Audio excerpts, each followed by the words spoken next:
Hello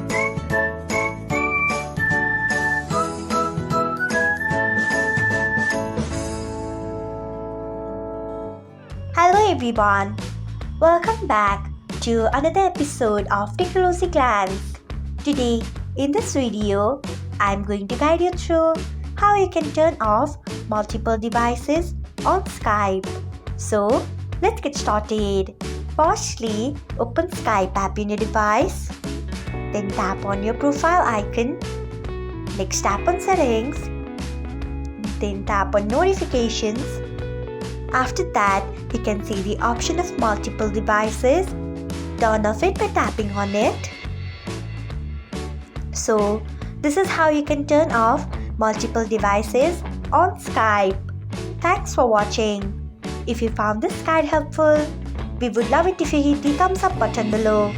We upload great new tech tutorials like this one every day. So, do not forget to subscribe to our channel and hit the bell icon so that you'll never miss another update.